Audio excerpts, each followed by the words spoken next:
Assalamualaikum warahmatullahi wabarakatuh. Salam sejahtera untuk kita semua. Selamat pagi mahasiswa-mahasiswi MKU Pancasila.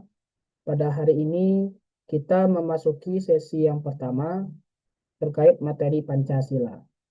Sebelum kita memulai pembelajaran, ada baiknya kita lakukan evaluasi terkait kegiatan tutor kita selama 4 sesi ke belakang.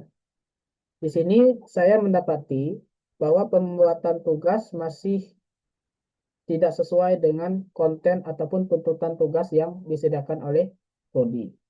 Untuk itu, saya harapkan bagi mahasiswa tolong betul membaca ketentuan tugas ataupun keinginan dari pembuat tugas itu sendiri. Karena nantinya akan berpengaruh terhadap nilai.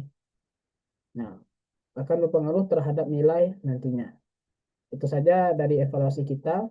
Mungkin sekarang saya akan mencoba menjelaskan materi sesi yang kelima terkait dengan filsafat Pancasila. Sebelum kita memulai pembelajaran, saya harapkan rekan-rekan semuanya sudah membaca materi, baik dari modul ataupun dari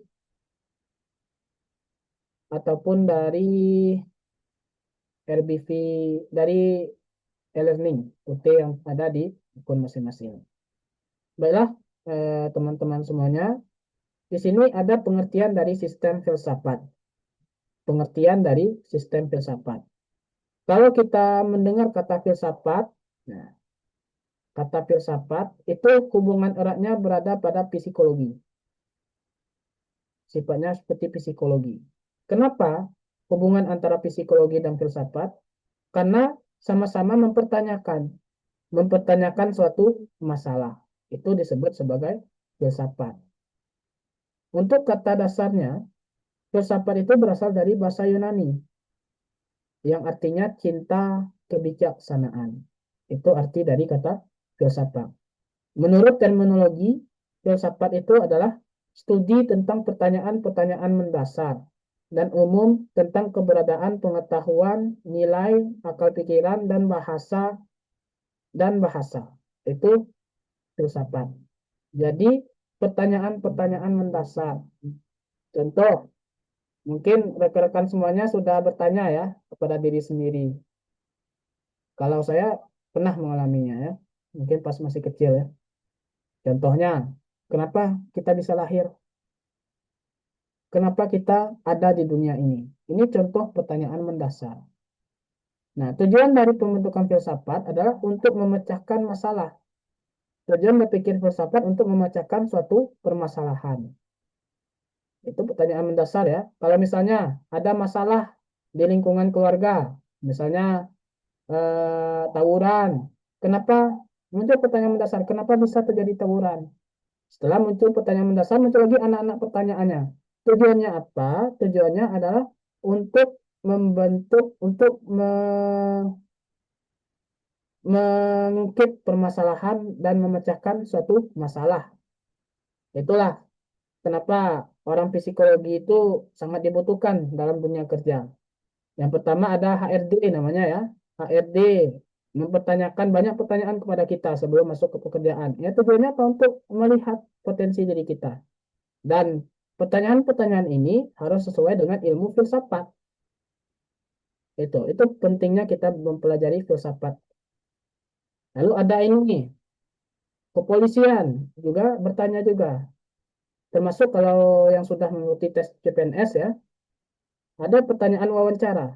Nah, itu semuanya tuh menggunakan nilai-nilai pada ilmu filsafat sebenarnya. Pertanyaan-pertanyaan mendasar. Misalnya, apa hobi kamu? Kenapa kamu ingin masuk ke pekerjaan ini? Itu kan pertanyaan mendasar sebenarnya. Ditujukan untuk mengetahui apakah serius atau tidak kita untuk melamar pekerjaan. Nah, jadi filsafat itu fleksibel. Yang pertama bisa melihat keinginan ataupun keutuhan hati kita apakah ingin mencapai suatu objek seperti pekerjaan, ya. Yang kedua bisa untuk mengukir kebenaran yang muncul. Itu pentingnya kita mempelajari ilmu filsafat. Itulah kenapa ada istilah cinta kebijaksanaan. Jadi filsafat itu adalah mencintai kebenaran. Kalau ada kesalahan, tujuan dari pertanyaan itu bukan mendiktator, yaitu untuk mengungkit permasalahan dan mencari solusi dari permasalahan itu sendiri. Itulah pentingnya kita mempelajari ilmu filsafat. Untuk proses ataupun komponen dari filsafat itu sendiri, ada tiga. Yang pertama, sistematis, yaitu kumpulan gagasan yang saling berkaitan dan utuh. Jadi, filsafat itu terdapat gagasan-gagasan yang dikumpulkan untuk menjawab pertanyaan. Kalau ada pertanyaan, tentu harus ada jawaban. Misalnya, sudah bertanya, ternyata jawabannya kurang mendasar, maka kita bertanya balik sesuai dengan gagasan yang saling berkaitan dan utuh. Contohnya, saya debat terkait dengan kerusakan alam yang ada di Kerinci, contohnya banjir ya. Banjir ternyata diakibatkan mendakalnya sungai utama yang ada di Kabupaten Kerinci. Itu saya ini. Kenapa bisa mendakal sungai tersebut? Saya tanyakan kepada wali kota. Ternyata wali kota menjawab, sungai mendakal eh, karena proses alami, adanya bawaan sedimentasi dari hulu ke hilir. Maka saya jawab, bisa saya bantah berdasarkan teori. Ternyata kalau secara alami kita membahas seperti itu, Sungai Nil ataupun sungai-sungai yang ada di Indonesia tidak terjadi banjir. Kenapa harus ada di Kerinci?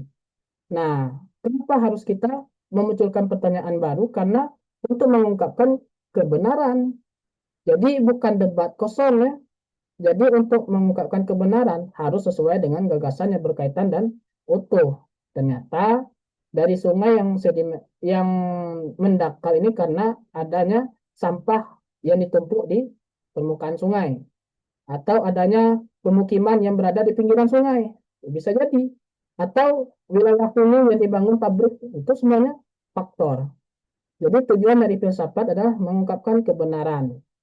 Jadi penting ilmu filsafat ini agar kita tidak dibodohi baik itu dari pemerintahan ataupun dari orang lain. Itu tujuan dari ilmu filsafat.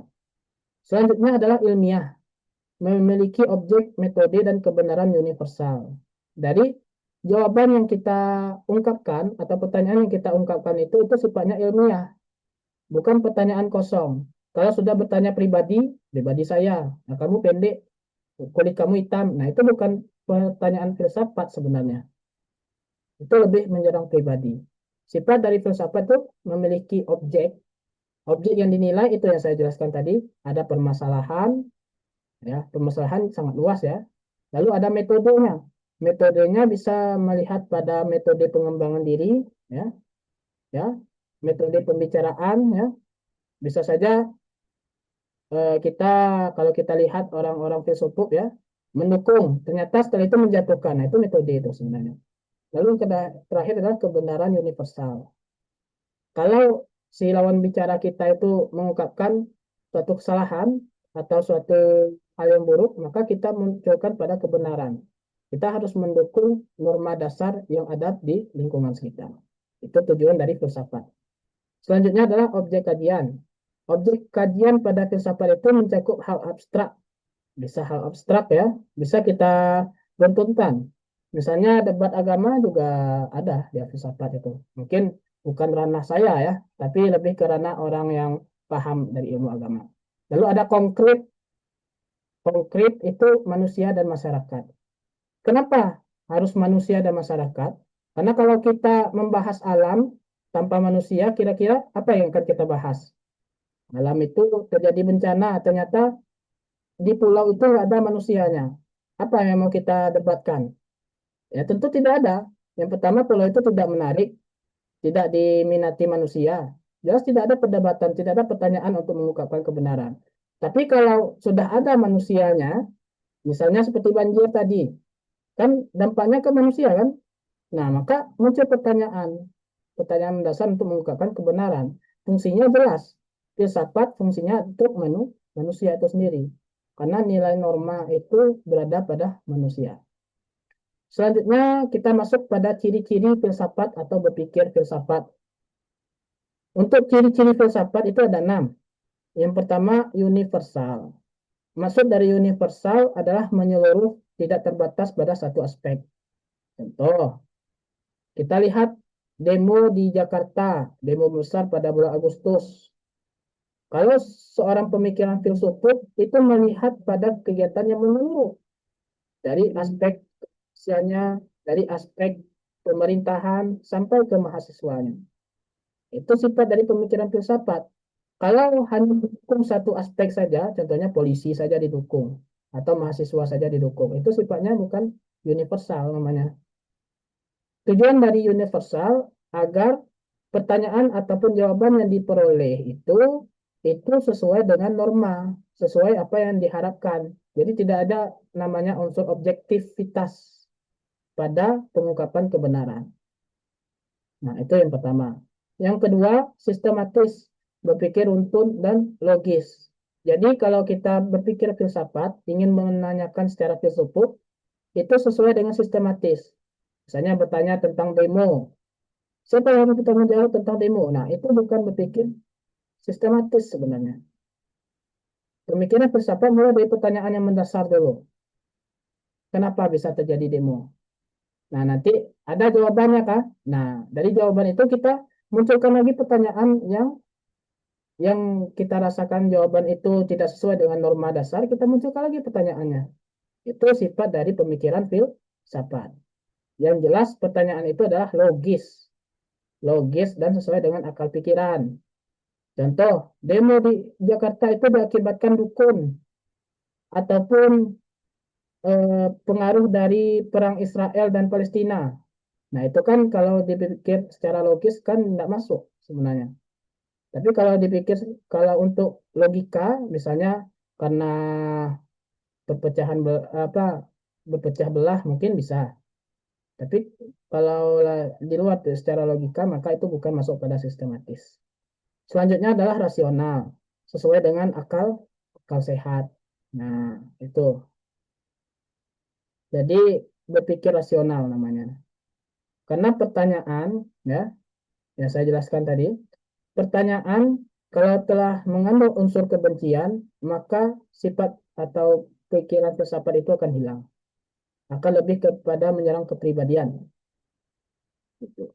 Jadi kalau kita menjadi filsufat, ya, kita menjadi seorang pemikir, ya, seorang filsafat, kita harus membuang perasaan dengki, perasaan marah kepada pribadi seorang. Karena tujuannya untuk mengungkapkan kebenaran terjadi pada suatu permasalahan. Boleh kita marah, boleh. Tapi jangan ada pada saat diskusi atau berpikir filsafat. Jadi berpikir secara akal sehat. Selanjutnya radikal, mendasar, menggali sampai akar persoalan. Jadi tujuan bertanya secara filsufat itu untuk menggali sampai persoalan itu selesai. Misalnya masalah demo Jakarta. Oh, ternyata akibatnya eh, masyarakat yang protes dari kebijakan pemerintah. Ya udah selesai. Maka itu bukan sifat atau pemikiran filsafat, bukan radikal namanya. Tidak menyelesaikan suatu masalah. Muncul.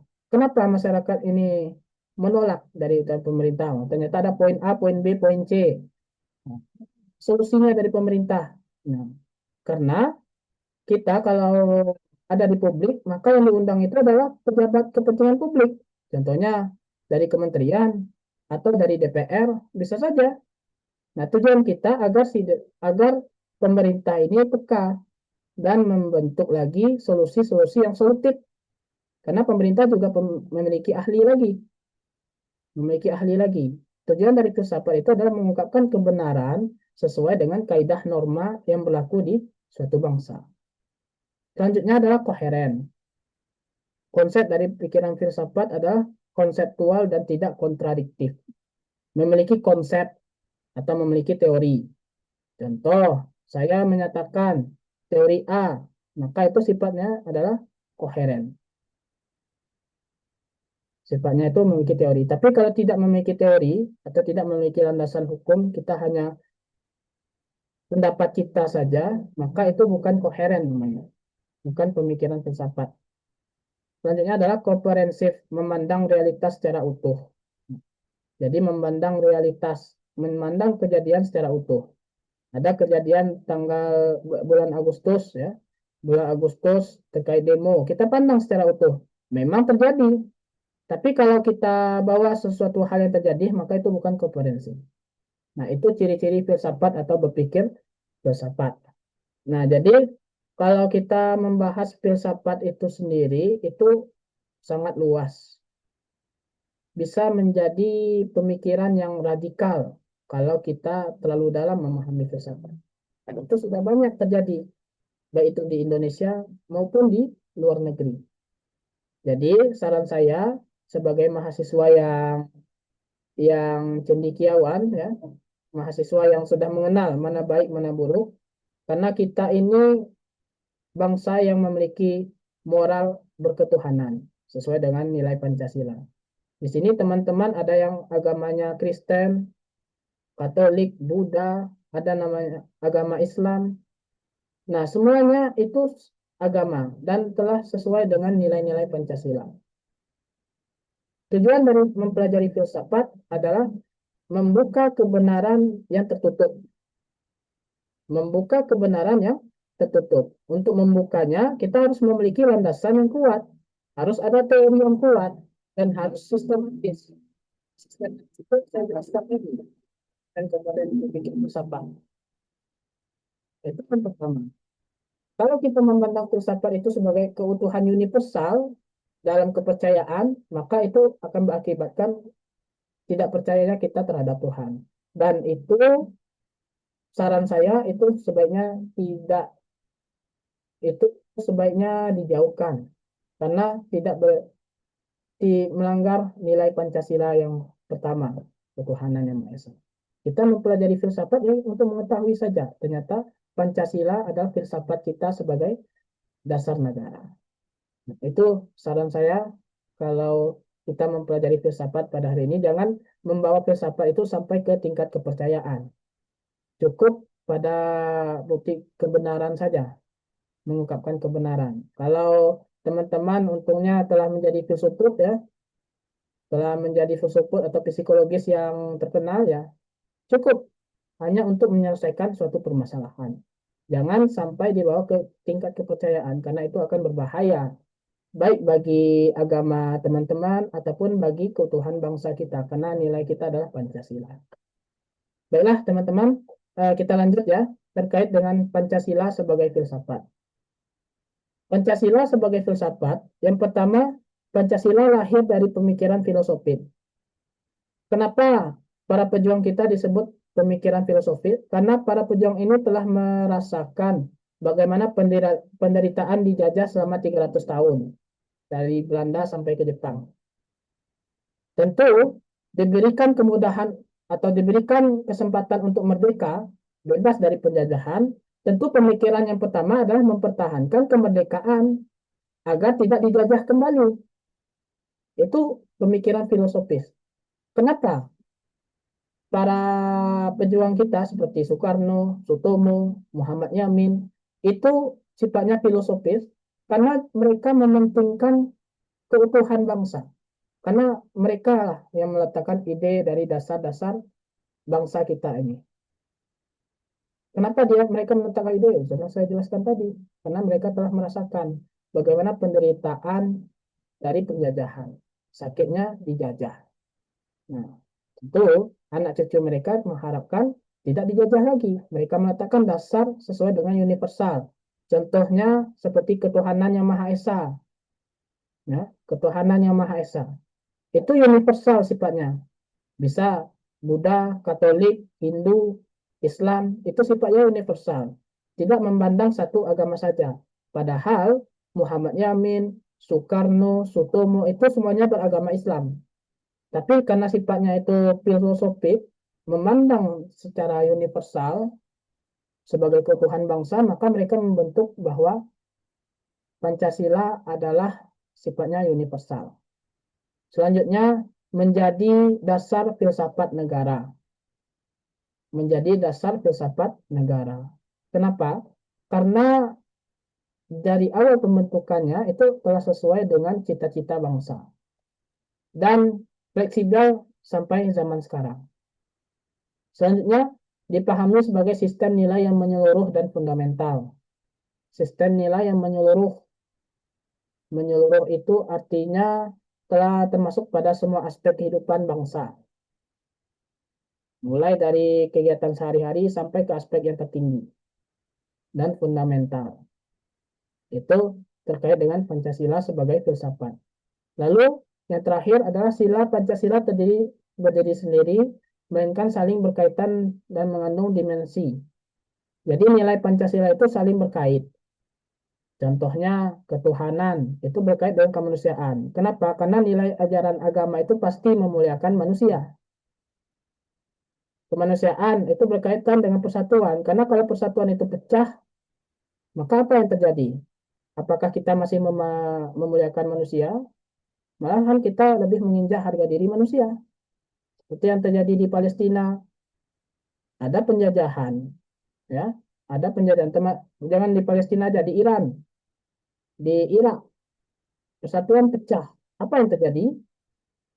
Perzinahan terjadi, kejahatan meningkat. Nah, itu tentu telah melanggar sila kedua kemanusiaan. Dan seterusnya sampai ke keadilan sosial. Itu pengertian dari Pancasila. Itu nilainya saling berkaitan.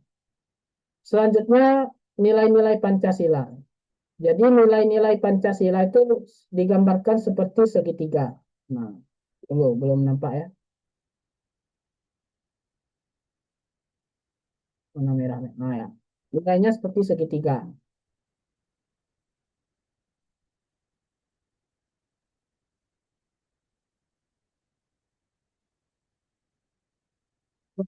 Dan kemanusiaan sampai ke keadilan. Ini ya, nggak aja seperti ini. Ini nilai ini. Ini nilai paling atas adalah ketuhanan yang Maha Esa. Dibentuk, kalau kita sebut itu segitiga, ya. Kalau kita sebut ini adalah segitiga, kalau yang paling atas itu ada. Disebut sebagai segitiga kalau yang paling atas itu ada. Kalau ketuhanan kita hilangkan atau yang segitiga paling atas kita hilangkan, apakah bisa kita sebut segitiga? Seperti ini ya. Apakah bisa kita sebut segitiga? Tidak ya. Disebut segitiga kalau nilai yang paling atas ada.